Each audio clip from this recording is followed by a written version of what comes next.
გასულ წელს ვალენსიას კოკისპირული წვიმების შემდეგ ისეთი წყალდიდობა დაატყდა თავს, რომ ქალაქი მთლად წალეკა. ამ სტიქიურმა უბედურებამ კიდევ ერთხელ შეგვახსენა თუ რამდენად სახიფათო შეიძლება იყოს კლიმატის ცვლილება. ესპანეთს სხვა ქვეყნების მსგავსად ექსტრემალურ ამინდთან შეგუება უწევს.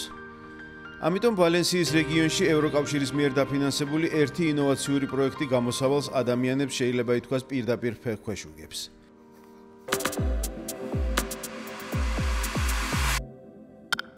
ერთმანეთისგან დაშორიშორებული კერამიკული ფილებით დაგებული გზა იმაზეა გათვლილი, რომ რაც შეიძლება მეტი წყალი შთანთქას. ექსპერტები ამბობენ, რომ ასეთი ტიპის კონსტრუქცია გასული წლის მსგავს წყალდიდობას, როდესაც მდინარე ნაპირები გადმოლახა, ვერ აღკვეთს. თუმცა კოკისპირული წვიმის დროს ამცირებს ქალაქის დატბორვის რისკს.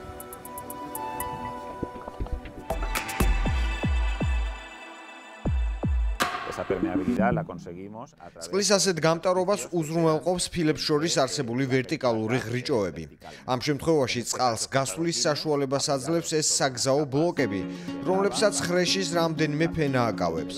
წყალი ამ ფაშარ სტრუქტურაში იჟონება. ეს ინოვაცია თავიდან ევროკავშირის მიერ დაფინანსებული პროექტის ფარგლებში განვითარდა, რომელსაც კოორდინაციას კერამიკის ტექნოლოგიის ინსტიტუტი უწევდა ქალაქ კასტელონში. ეს ინსტიტუტი მუშაობს კიდევ ერთ ინიციატივაზე, რომელსაც დრეინკერი ეწოდება და რომელსაც ასევე ევროკავშირი აფინანსებს. ეს ინიციატივა ინოვაციური კერამიკული ფილების დახვეწასა და ინდუსტრიალიზაციას ემსახურება. ცდებმა აჩვენა, რომ ასეთი ფილებით მოგებული 1 კვადრატული მეტრი საათში 10,000 ლიტრ წყალს თამთქავს. ერთი ესპანური კომპანია ძალიან არის დაინტერესებული და გადაწყვიტა, რომ დაიწყოს ამ პროდუქტის ინდუსტრიალიზაცია და კომერციალიზაცია. ბოლო რამდენიმე თვის განმავლობაში შეხვედრები გვქონდა რამდენიმე არქიტექტურულ სტუდიაში და ქალაქის საბჭოში, რათა ამ პროექტს ხორცი შევასხათ ურბანულ ადგილებში. დრეინკერის მსგავსი პროექტები ინოვაციების განვითარებას უწყობს ხელს კერამიკის ინდუსტრიაში, რომელიც ვალენსიის რეგიონული ეკონომიკის ქვაკუთხედია. ეს პროექტი რამდენიმე მიზეზის გამო დაიწყო. ერთი მიზეზი ის იყო, რომ ჭარბი რაოდენობით იყო დაგროვილი დაბალი კომერციული ღირებულების მქონე კერამიკული მასალა. გარდა ამისა, აუცილებელია წვიმის წყლის შეგროვება და თანაც საჭიროა ქალაქებში დიდი სიცხის შეკავება.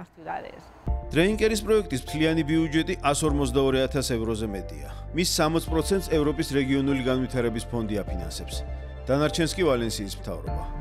ყველა ერთად კი ხელს უწყობს ურბანული დრენაჟის ახალი სისტემის ჩამოყალიბებას, რომელიც კლიმატის ცვლილებას მოერგება.